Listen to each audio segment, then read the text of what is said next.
Hey,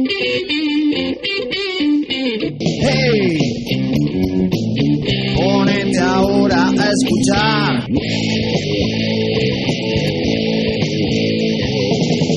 Una radio que se cae.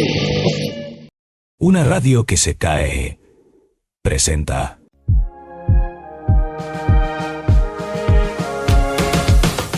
Entrevistas. De ayer, de hoy y de siempre.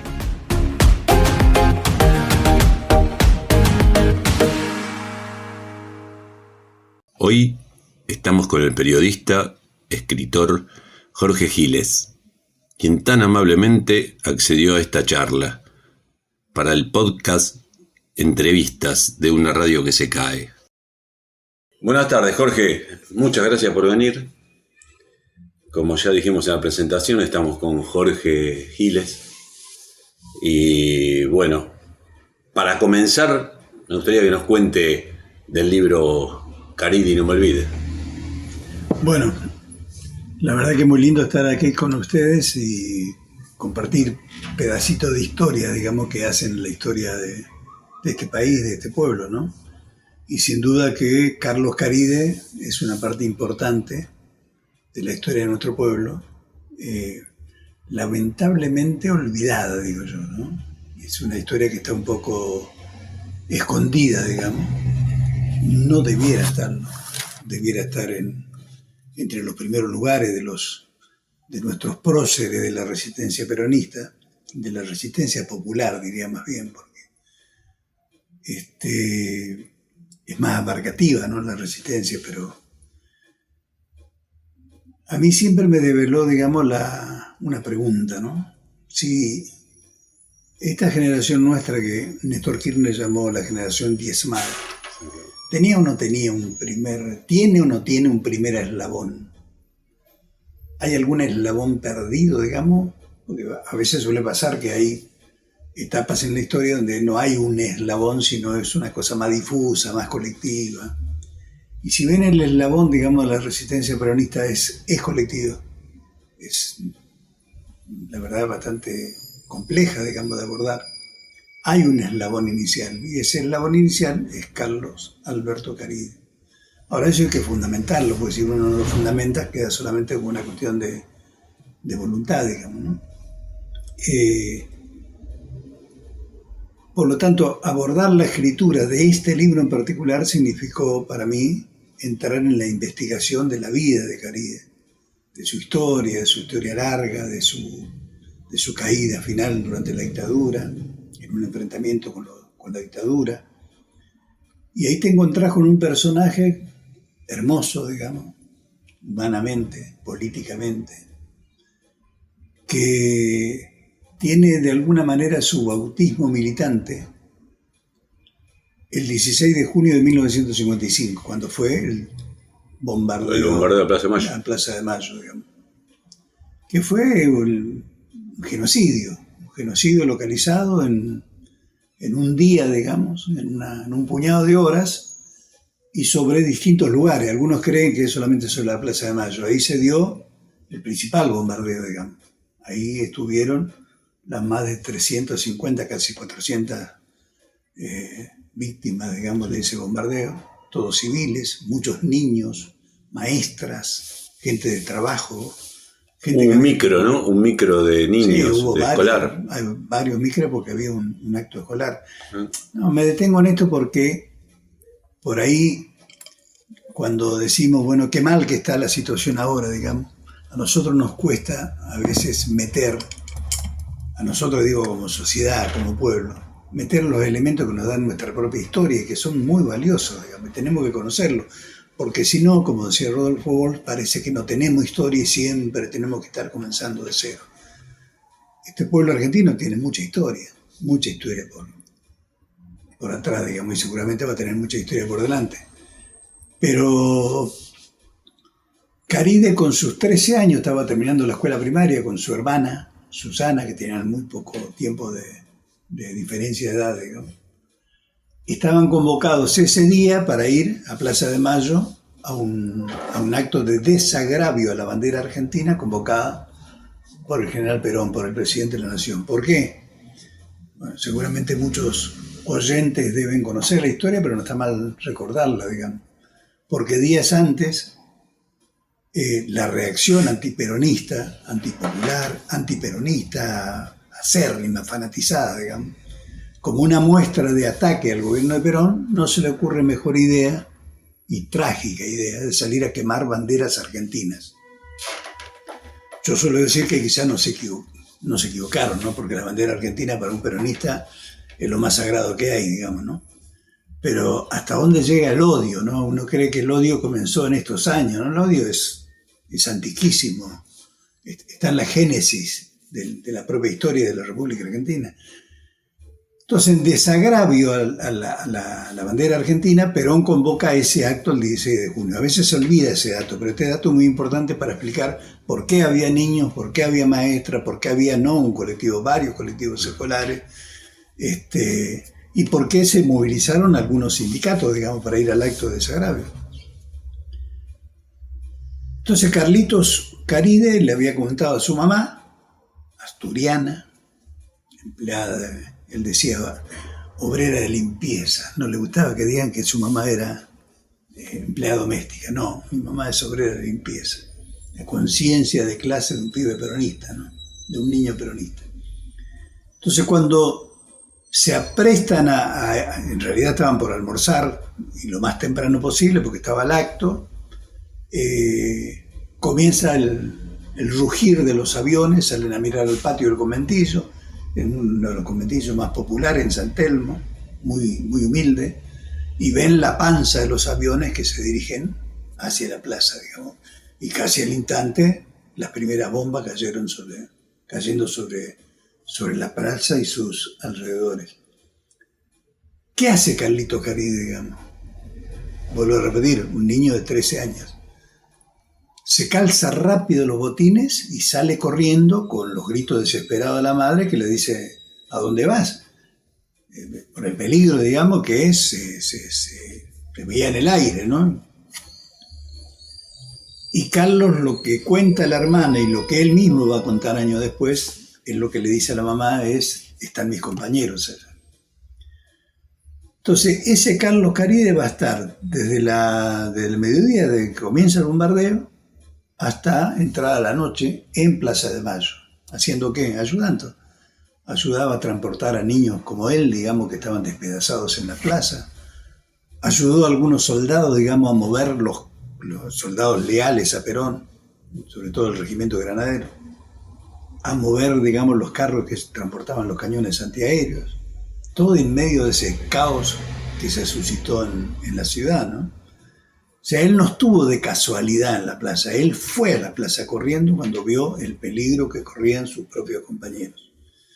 Caride va a decir muchos años después, ya en los 70, en un reportaje, va a decir, ese día yo aprendí todo lo que hay que saber de peronismo y todo lo que hay que saber de antiperonismo. Entonces le marca, digamos, a fuego, casi literalmente, digamos, ese día, ¿no? Carlito nunca va a dejar, a partir de ese momento, de tener alguna que otra relación con otros pibes peronistas como él. Y es así que, derrocado Perón 3 meses después de este bombardeo, 2 años después, en 1957, estos pibes que se juntaban para hacer actos de resistencia, que consistían en colocar algún caño en algún lugar, ponían una especie de chapitas en los trolebuses, en las vías, todo se trataba de hacer alguna actividad para que la gente entendiera que el peronismo no estaba muerto, digamos, que habían derrocado a Perón, que Perón estaba en el exilio, que habían matado muchos compañeros, muchos dirigentes.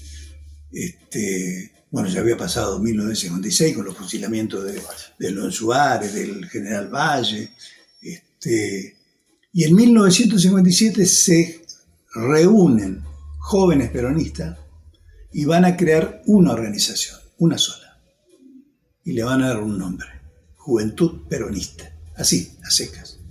Ahí nace la JP, ahí nace la Juventud Peronista. Esos mismos muchachos que están reunidos en un sindicato en Buenos Aires, sindicato combativo que le facilitó el local,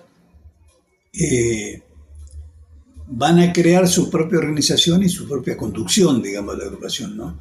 Se van a sentir como una agrupación nacional porque había compañeros, pibes, jóvenes, el más joven, Carlito por lejos, de la capital federal, de la provincia de Buenos Aires, de acá del conurbano, había alguno que había llegado de Rosario, había otro que había llegado de Córdoba, eran pocos, pero entonces se llaman Juventud Peronista Secas y conforman una mesa nacional ejecutiva, la llamaron así con ese nombre, de 5 miembros, y se eligen entre ellos, y Carlito Caride va a ser elegido con sus 15 años, miembro titular de esa primera mesa ejecutiva, para decirlo groseramente, que inventó la Juventud Peronista, que fundó la Juventud Peronista. Entonces miren si no es importante la figura de Carlos de ese momento, ¿no?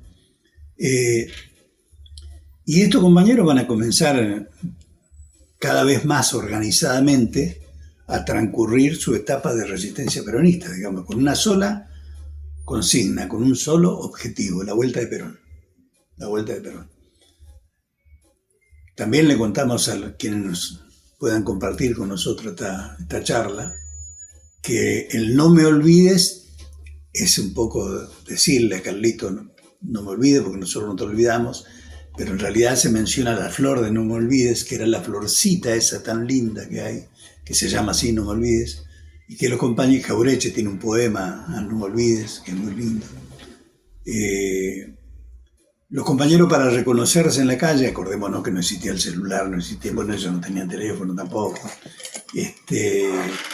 se reconocían en la calle, en la cita que se daban, de boca en boca, digamos, iban pasando, por tener en la solapa una florcita no me olvides.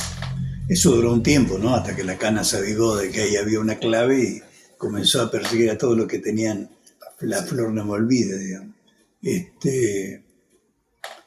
Entonces, ahí transcurre toda la primera etapa de juventud de Carlos. Y acá hay otra cosa que me parece importante compartir también con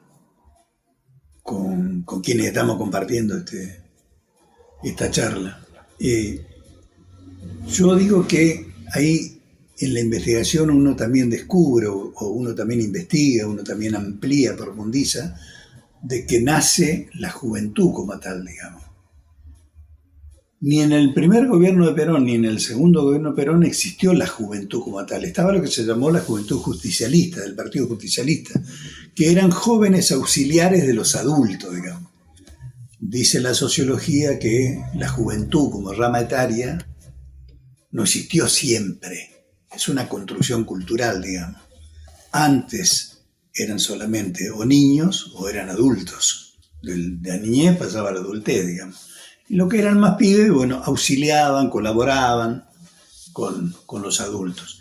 Ahora, estos muchachos que se juntan a armar la juventud peronista se perciben a sí mismos como una cosa nueva. Ninguno de ellos tenía experiencia de gobierno, por la edad, porque estaban con otras experiencias, pero ellos sí se perciben como un sujeto propio, digamos, ya no dependiente de los adultos peronistas.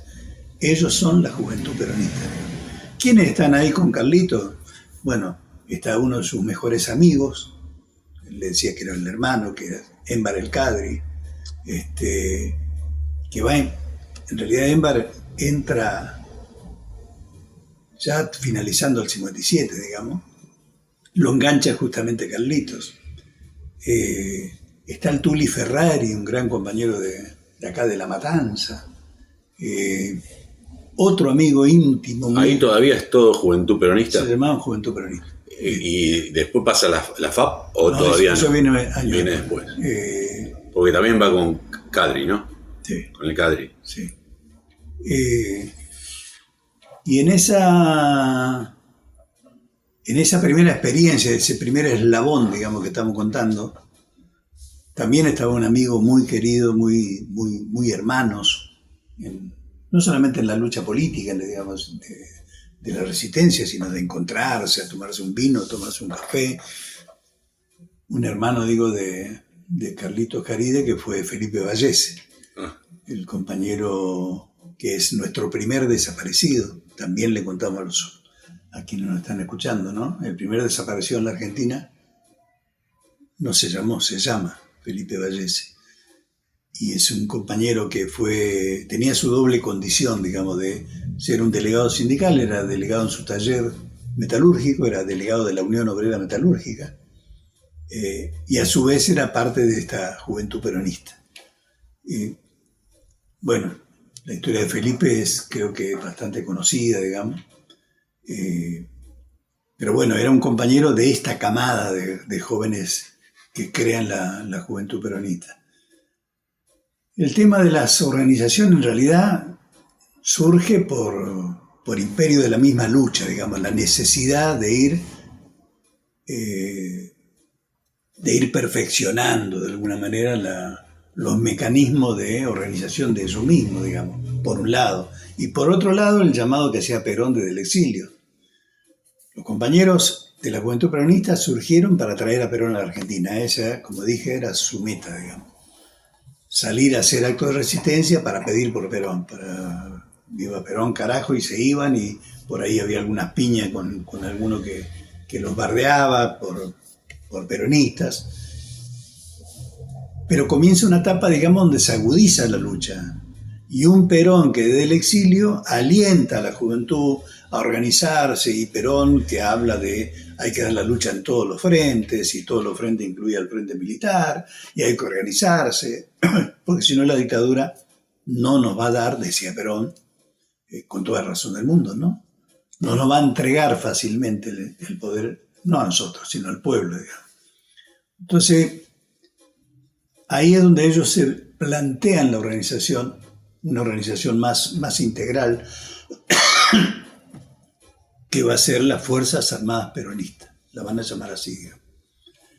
Y ahí en la conducción va a estar Carlito Caride, Émbar El Cadri, Amanda Peralta, Néstor Berdinelli, que es el compañero de Amanda Peralta. Son los compañeros que van a hacer un intento de ensayo, digamos, de guerrilla rural en Tacorral o Tucumán, que fracasa. Carlitos, lo contamos en el libro, digamos, testimonio de Carlitos. Carlitos siempre estuvo en contra de eso, porque él decía, la lucha en Argentina es una lucha urbana, la lucha que tenemos que realizar, digamos, lo hacemos con los trabajadores industriales, los trabajadores de oficio, los trabajadores, las clases medias, y eso habitan las ciudades, habitan los pueblos, no habitan, esto no es Cuba, digamos. Esa es la posición de Caride. No obstante eso, él no se enfrenta con sus compañeros, sino colabora con ese asentamiento rural desde la clandestinidad en la que ya estaba Caride, desde lo urbano, desde la lucha urbana, digamos. Bueno, y esto lo va a ocasionar parte de sus dolores grandes, digamos, ¿no? La cárcel él va a tener 2 cárceles bastante prolongada, 3, 4 años, digamos, preso.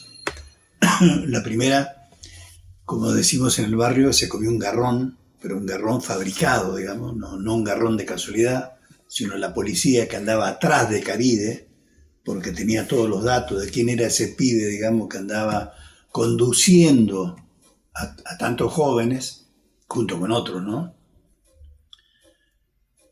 Y hay un acto que se hace en la Facultad de Derecho, justamente en conmemoración, en homenaje a los fusilados de León Suárez y a los fusilados del levantamiento del 9 de junio del 56 con el general Valle, con Coborno, porque había un chico que estudiaba en la Facultad de Derecho. Fue paralelo eso más o menos. Sí, en la Facultad de Derecho, cuyo padre era militar, digamos, y había sido fusilado. Entonces se hace un acto de homenaje. A ver, uno lo cuenta así fácilmente, pero eso es como ir a cantar la marcha peronista en el Sheraton Hotel, ¿no? Bueno, digamos, en esa época era así, creo que durante muchos años era así. No era una facultad justamente peronista o popular, digamos, ¿no? Bueno, y ahí se arma un desbarajuste en medio del acto entre una derecha más recalcitrante, digamos, no peronista, y los más gorilas liberales de la facultad, digamos. Los compañeros peronistas quedan un poco atrapados ahí en el medio, ninguno estaba armado, ¿no? Simplemente era para ir a hacer un minuto de silencio, un homenaje, un par de discursos y nos vamos, digamos.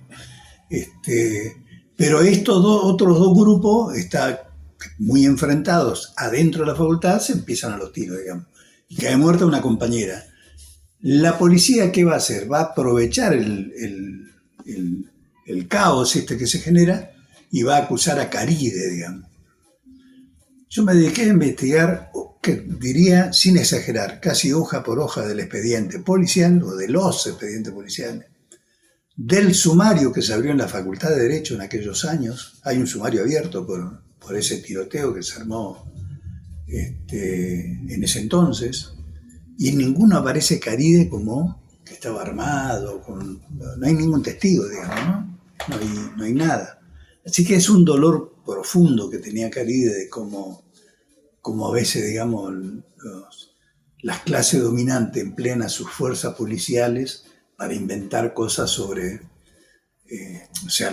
nosotros nos horrorizamos hoy, y está bien que así sea, digamos, porque le inventan causas a Cristina una tras otra, 20 causas, 17, 18...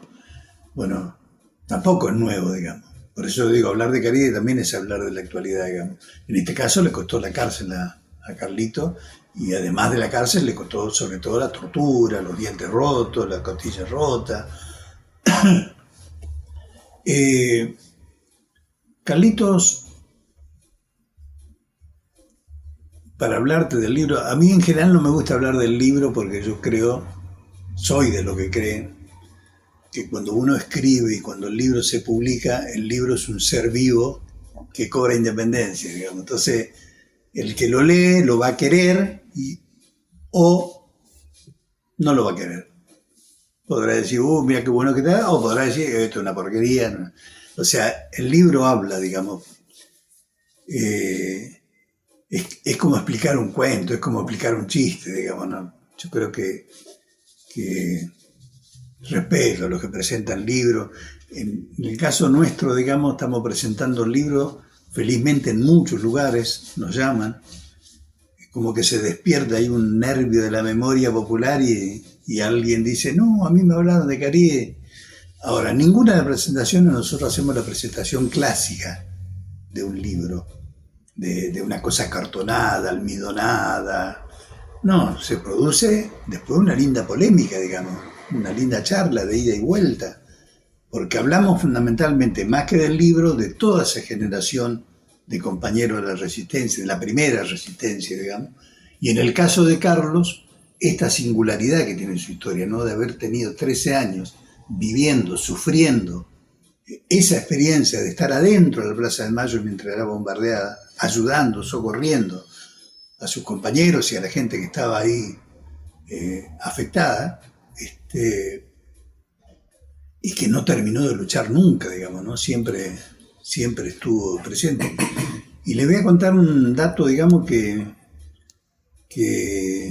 por ahí aparece como les puede parecer a los compañeros, compañeras, ciudadanos, compatriotas que viven en la zona de Mataderos, algo que no sabían, digamos. La primera cárcel de Carlitos es en la comisaría 42 de Mataderos. ¿Por qué? ¿Por qué en Mataderos? Él y Cacho el Cadre caen en la misma redada, digamos. Cuando se produce la toma del frigorífico Lisandro Latorre, que a veces se habla de la huelga, no, eso fue una pueblada. Pues la huelga era el epicentro. Los héroes, digamos, de toda esa pueblada, los trabajadores que toman el frigorífico. Y después los pibes de la juventud peronista, los pibes lo digo en términos amorosos, ¿no? Entre los cuales estaban estos compañeros, eran los que articulaban con Sebastián Borro y la comisión directiva del sindicato, del Lator, del Lisandro, articulaban la actividad, las tareas que tenían los jóvenes peronistas, digamos. ¿Cuáles eran esas tareas? Acordar la calle, las barricadas, los miguelitos que se tiraban para cuando venía el avance, digamos, de los carros policiales, que algunos dicen que hasta hubo carros militares, digamos, del ejército, ya en el último asalto al Lisandro. Nada lo hacían sin consultar con Sebastián Borro y los compañeros de la comisión directiva. Ellos eran la apoyatura de la JP, de esa JP, a los compañeros que estaban ahí en la huelga, digamos. Cuando se produce el asalto final, allí son presos varios compañeros. Bueno, Sebastián estuvo un buen tiempo preso, Sebastián Borro. Y los demás compañeros, los que son apresados en las inmediaciones del frigorífico, muchos de ellos son llevados a la comisaría 42. Entre ellos está la comisaría 42, para el que no la conoce, es la que está ahí justamente frente o ahí al lado donde se hace la feria de los domingos en Matadero, digamos. O sea que fue un lugareño de Mataderos también para su militancia, Caride, ¿no? Bueno, se pueden decir muchas cosas de Caride, muchas. Fue un hombre leal a Perón. Se le inventó también un complot a Perón, o sea, otra cosa desgarradora para Carlitos, digamos, porque Perón era todo para él. Él era profundamente peronista. Cuentan compañeros de esos años que lo conocieron y que militaron con él o que articulaban algunas cosas con él, digamos, que si había un compañero de aquella vieja camada de la JP, o la primera generación de la JP, digamos, amplio, con la cabeza abierta, y si era una esponja, Carlito, te dice. Ese era Carlito Caride, digamos. Perón le mandaba cartas a Caride cuando estaba preso.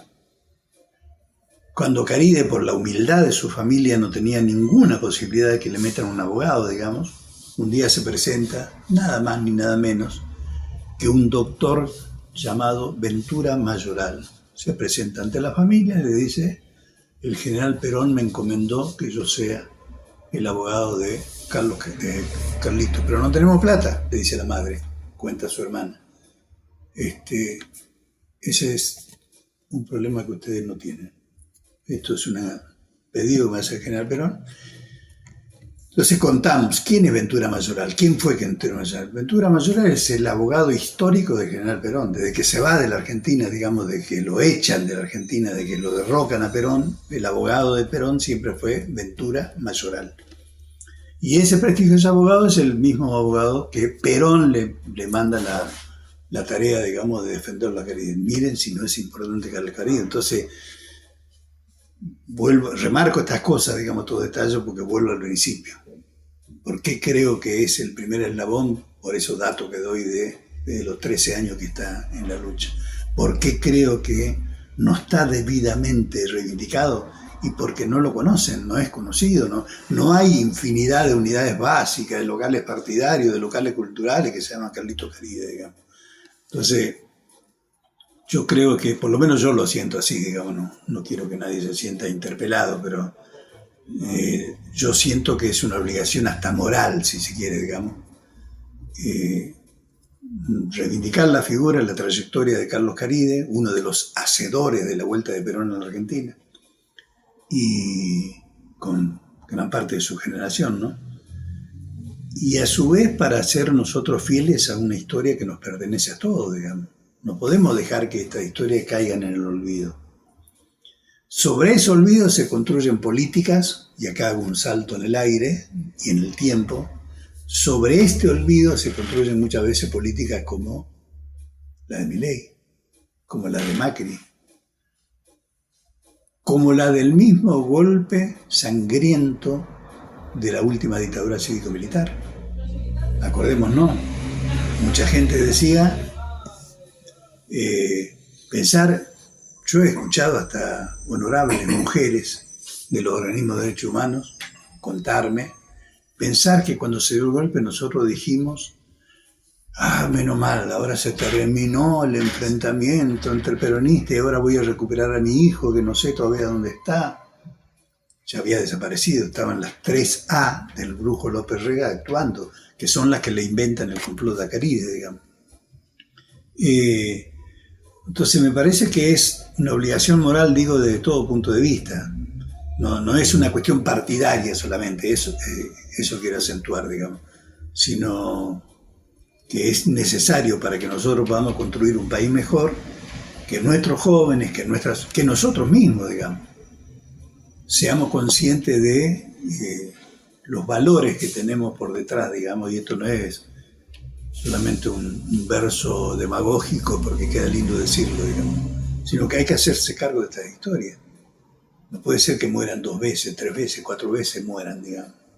Una vez mueren por las balas de un enfrentamiento con la patota militar, como le pasó a Carlitos, y otra vez se mueren porque nosotros los olvidamos, digamos, nosotros los negamos, o por ahí los negamos sin saber que lo estamos negando, digamos. Entonces, por eso lo de Caride, no me olvides. Vos sabés que es muy interesante esto que planteás, y el olvido que vos nos marcás basado en Caride, porque estamos basados en el libro, es el mismo olvido de la fecha de junio del 55. Así y es. De los 400 muertos. Así es. Que para que se reconozcan tuvieron que pasar años. Muchos años para que se empiece a investigar y se sepan los nombres de los caídos en ese día. Así es. Es decir, es un olvido provocado, sí. Porque es un olvido que precisamente te quiere borrar la historia de lo que vos planteabas al principio. Así es. Esto de que si no parece que la historia empieza hoy, termina mañana, arranca en la próxima, ¿no es cierto? Igual. Y Rodolfo Walsh tenía una definición, ¿no?, respecto a lo que vos estás diciendo, que es exactamente así, digamos. Rodolfo Walsh decía que el olvido del genocidio, de la masacre de Plaza de Mayo el 16 de junio del 55, es la mayor operación de inteligencia, es decir, que se haya hecho jamás en un país como el nuestro. O sea, es como que si no existió. Yo recuerdo cuando era pibe, digamos, que nosotros somos del litoral de Corrientes. Oriundo, yo hace 40 y pico años que yo estoy acá. Pero yo recuerdo cuando mi viejo ferroviario le otorgaban todavía el pasaje que tenían los ferroviarios una vez al año para salir con su familia, digamos. Siempre veníamos a Buenos Aires porque un hermano de mi papá, de mi viejo, toda mi familia es peronista. Mi viejo fue miembro de la resistencia peronista. Mi vieja militaba en el peronismo también.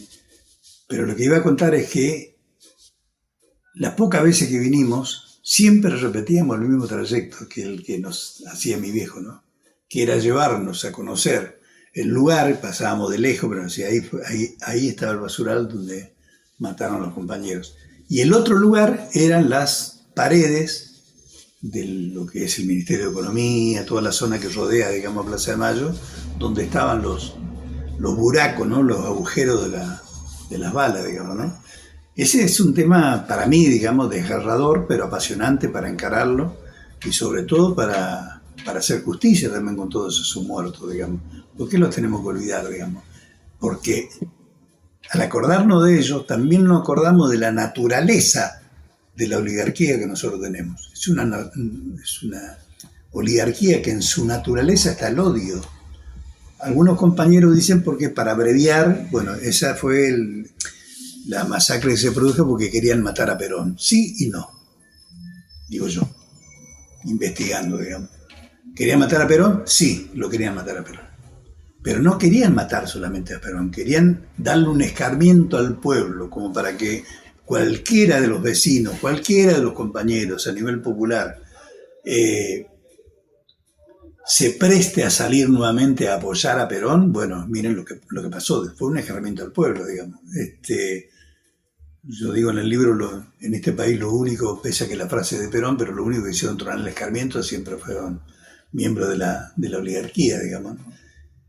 Y también suelo decir, porque Caride lo dice en un momento, que en nuestras casas puede haber réplicas de ese famoso, célebre cuadro de Picasso, que se llama Guernica, donde los caballos despanzurrados, toda la gente muerta, por el bombardeo nazi al pueblo vasco de Guernica. Entonces yo digo, nosotros somos Guernica. O sea, yo no lo veo ajeno, digamos, no conozco Guernica, pero siento como un pueblo, digamos, como cualquier pueblo del mundo, que vos sentís el dolor que vivió ese pueblo.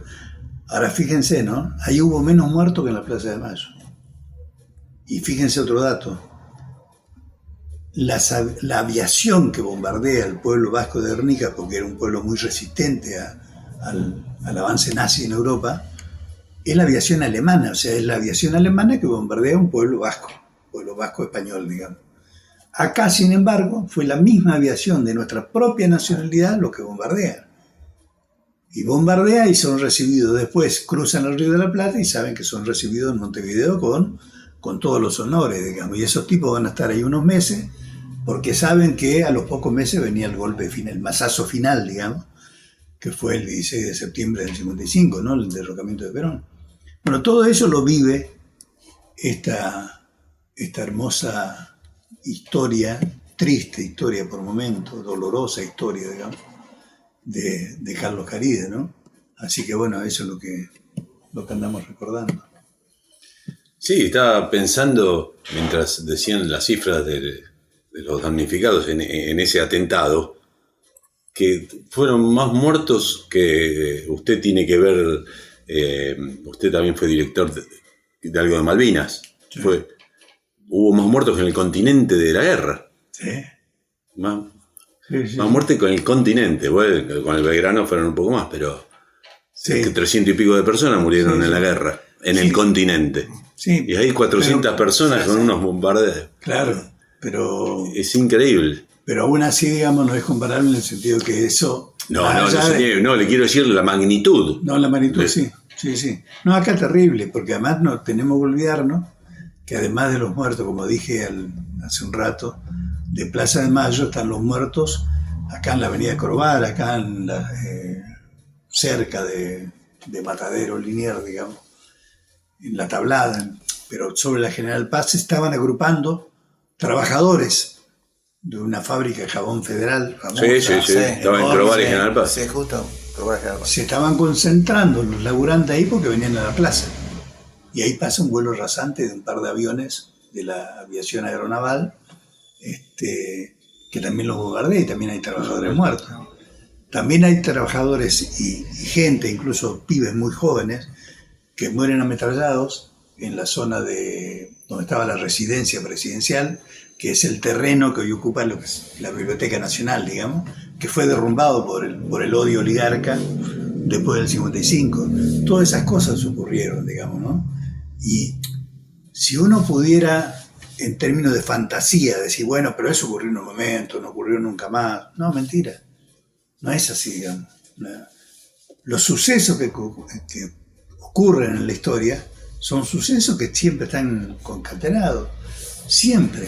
O sea, no hay suceso aislado, no hay compartimento estanco en la historia, digamos. ¿Y tiene que ver con el atentado a Cristina?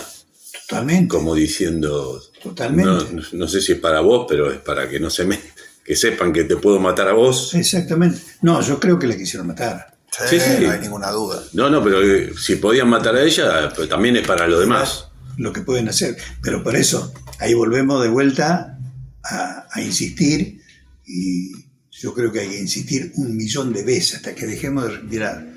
Si hicieron eso aquella vez con Plaza de Mayo, ¿cómo asombrarse de lo que fueron capaces de hacer después, durante toda la etapa, digamos, del exilio de Perón, y durante lo que fue el último golpe cívico-militar en la Argentina, del 76 hasta el 83? Bueno, 30.000 personas desaparecidas. Bueno, porque hay un hilo conductor, digamos. Si uno va más atrás todavía, yo soy, como verán, un apasionado de la historia argentina. Si hay dos cosas que a mí me apasionaron mucho realizarlo, aunque fue trabajo, bueno, casi sobrehumano, dicen algunos, pero lo hicimos con mucho gusto. Cristina me llama un día y me dice, bueno, que había que armar un museo del Bicentenario. y lo quería para el 2010, digamos, para el Bicentenario. Así que yo conozco al compañero Galazo, Norberto Galazo, hace muchos años. Entonces le pedí una mano y él me daba insumos, digamos. Pero yo armo el guión de lo que va a ser el Museo del Bicentenario. Y uno aprende siempre, porque es mentira que hay un tipo que está formado y que no aprende nunca más. Yo por lo menos considero, digamos, que uno siempre está aprendiendo, digamos, ¿no? Y eso es lo bueno de la vida cuando uno la asume de este modo. No como una cosa estática, yo ya lo sé, yo no tengo más nada que aprender, que esto es una pavada esa, digamos. Y lo mismo me pasó cuando, terminado el Museo del Bicentenario, Cristina, que quedó contenta y le gustó mucho cómo quedó, no sé si ustedes alguna vez visitaron. Fue una fiesta magnífica. No, y el museo que lamentablemente no pudimos llegar a tiempo para estrenar en el mismo marco. Así que se demoró unos meses más. Sí. ¿No? Pero después de eso nos largamos a hacer el Museo de Malvinas, que Cristina quería hacer no el Museo de la Guerra de Malvinas, sino el Museo de la Causa Malvinas, que tiene los mismos años que tiene la patria. O sea, tiene 200 y pico de años, digamos. Entonces había que ver de dónde nos viene todo este amor por Malvinas. Yo cuando era pibe, 14, 15 años, de la mano de mi viejo a veces me largaba a andar con los pibes que armamos la Juventud Peronista, digamos. Una de las pintadas nuestras era las Malvinas en Argentina. Parece una soncería, digamos, pero era una cosa transgresora, digamos, de pintarle los milicos de las distintas dictaduras, la de Onganía en ese caso. Salir a pintar mucho más cuando Dardo Cabo y sus compañeros toman Malvinas por un par de días, digamos, como un hecho simbólico, ¿no? Porque estaba el príncipe de Inglaterra en Buenos Aires, recibido con todas las pompas por el dictador Juan Carlos Onganía. ¿A dónde quiero ir, digamos? De que cuando uno comprende, además de saber los datos, no es tan importante por ahí saber el detalle y la fecha, sino cuando uno comprende la dinámica que tiene la historia de un país, y más o menos te hace sentir que estás pisando tierra firme, digamos, porque no es que tenés el boleto comprado para lo que va a venir, pero al menos sabes, digamos, con qué estás tratando, digamos, ¿no? Esta crueldad que hoy vemos, porque es crueldad, en eso no se equivocan los que lo denominan así, digamos, y yo coincido plenamente. Esta política de la crueldad que lleva este gobierno de Milei adelante, digamos, tiene su antecedente en todos estos sucesos, digamos. Yo decía, si me voy más atrás y me voy a encontrar con el asesinato, porque fue asesinato, no fue enfrentamiento, de las montoneras gauchas. Y eso tampoco es un eslogan ni una cosa de un panfleto. Mirá qué bien que queda, pongamos... No se trata de eso. El Chacho Peñalosa cuida a los prisioneros enemigos mitristas, digamos, porque los quería canjear por los prisioneros de la montonera federal que él comandaba. Llegado el momento, resulta que cuando llega el momento habían matado a todos los prisioneros. Ese odio, digamos, que está en la simiente misma de nuestro país es el que va a atravesar la historia de los 2 siglos y pico, digamos, que tenemos como nación, ¿no?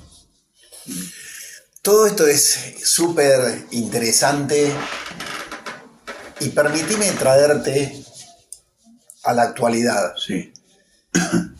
Con el fin de encontrarle alguna esperanza a muchos, no tanto compañeros, sino ciudadanos, como lo llamamos vos, gente que mira del costado y que pierde la esperanza cuando ve todo este maltrato, esta crueldad, como lo llamaste vos, del gobierno. ¿Dónde ves vos la salida, aprovechando que tiene el correlato con lo que hablamos de la historia, y dónde ves la salida posible, digamos? Yo creo que la salida... Yo soy obstinadamente esperanzado, digamos, siempre, porque hemos salido como pueblo, digamos, muchas veces de situaciones peores, y hemos salido, digamos, creo que con voluntad, digamos, con claridad política me refiero, no de vuelta, no en términos que no se entienda en términos partidarios. Claridad política es sobre lo que somos los argentinos y las argentinas, digamos. Sobre lo que somos como país, digamos. Hemos salido. Hay gente que quizás no podrá salir, tampoco esto es universal, digamos, y no hay que condenar a nadie porque bajan los brazos. Yo le pediría a todos, no bajen los brazos. Qué sé yo tengo sobre mi cuero cicatrices de la dictadura. Tengo sobre mi espalda y sobre mi cabeza noches de terror en la dictadura, de estar durante muchos años encerrado en un calabozo y con la guardia militar de la dictadura diciéndome, hijo de puta, perdón por la expresión, nunca más vas a salir como entraste. Nunca más. Y todo el día taladrándome. Si uno, digamos, se hace fuerte en lo que es su historia, en lo que fueron la historia de sus padres, de sus semejantes, digamos, de compañeros como Caride de vuelta, digamos, ¿cómo nos vamos a salir de esta? Entonces, esta si se quiere es el plano más subjetivo, digamos, ¿no?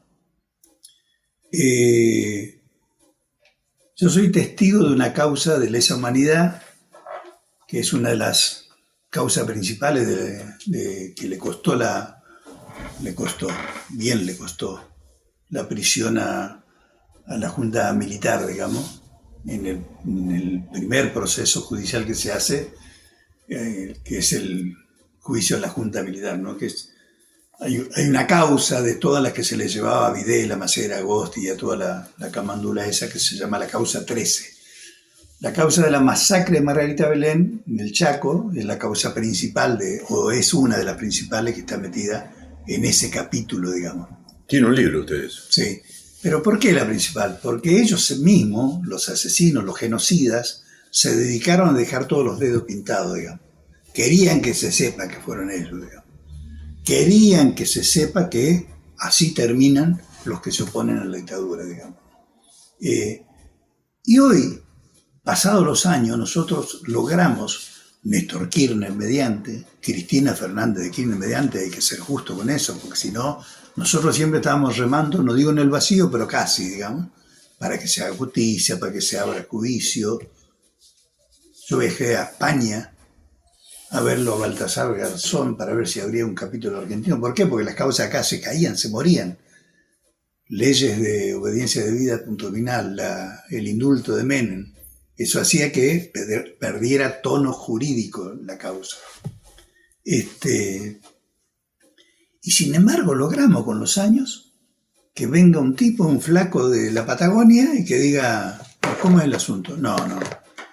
Hay que activar para que los jueces, yo no puedo hacer nada porque soy el ejecutivo, pero sí meter presión, digamos. Y él metió presión. Y entonces ahí están los juicios, digamos, que se hicieron en tiempo y forma y respetando la legalidad que dicta la Constitución Nacional y las leyes de la Argentina. No se hizo venganza por manos propias, ni yo fui a escupirle siquiera a uno de mis torturadores. No pasó por ahí, digamos. Entonces eso habla bien de nosotros como pueblo. Pudimos sentarlo en el banquillo del acusado y hoy están presos. Están pagando su condena, digamos. Salimos de eso. Alguien puede creer, digamos, que estamos en peores condiciones de lo que sufrimos nosotros que fuimos protagonistas en la lucha, en la resistencia, digamos, frente a la dictadura. No estamos peor, digamos. Yo no tengo duda en que este es el peor gobierno de los 40 y pico de años de democracia que tenemos. Yo no tengo duda, digamos.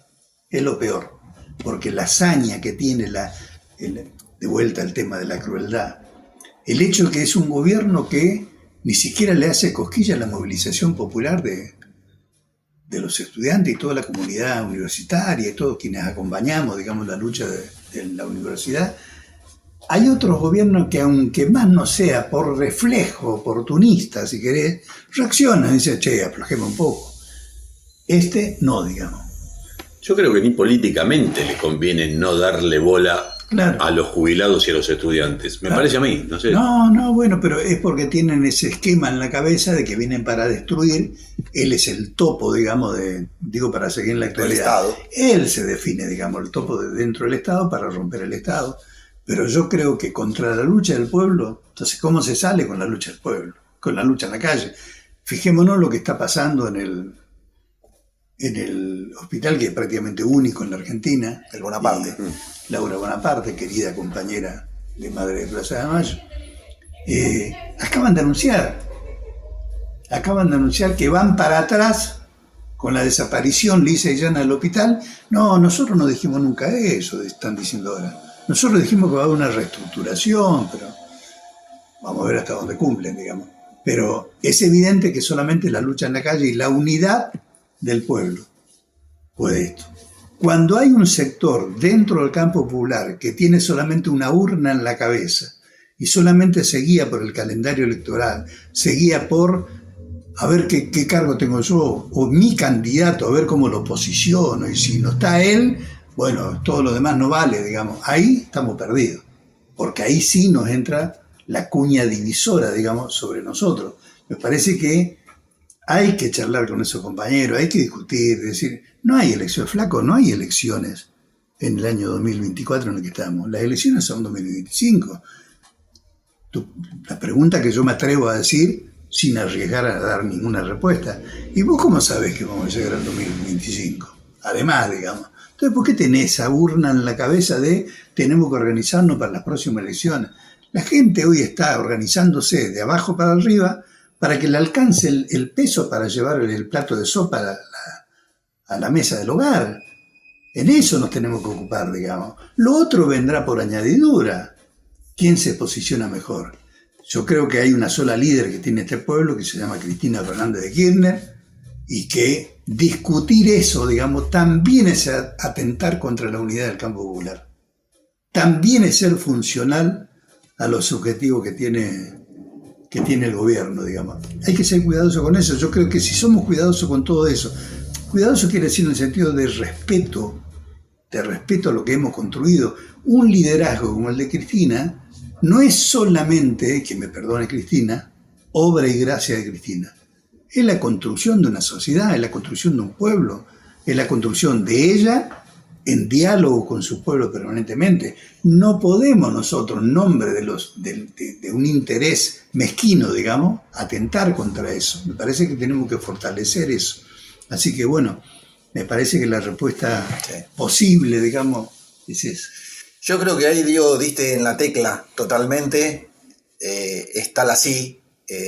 Creo que Cristina lo tiene claro, que no es ella per se, digamos, sino que es una construcción. Y me parece que los que atentan contra la posibilidad de que Cristina organice, más temprano que tarde van a ir o acomodándose. Yo creo que sí. Coincido. O quedando un poquito de costado. Coincido. La verdad que para mí fue una charla esclarecedora, interesantísima. Sí, no nos queda más que agradecerte, Jorge, de recomendar este libro, Caride no me olvide, para que la gente y todos sepamos lo que era antes para traerlo ahora, ¿no? Totalmente. Sí, bueno, yo muchas gracias a ustedes por la invitación. La próxima vez comprométanse que tiene que ver un salamincito, un pedacito de pan, un vasito de vino. Tiene razón en la crítica. Es una chance. No, pero tiene razón en la crítica. Sí, muchas gracias, y para mí fue como estar conversando, lo digo seriamente, con mucho amor, lo digo, digamos, de peronista, de militante popular de toda la vida. Fue como estar conversando en el patio de mi casa, digamos, ¿no? Con dos compañeros, como si nos conociéramos de toda la vida. Y seguramente que nos conocemos toda la vida, solamente que no nos encontrábamos, digamos. Así que muchas gracias y espero que ayude a los compañeros y compañeras oyentes. Muchas gracias a vos.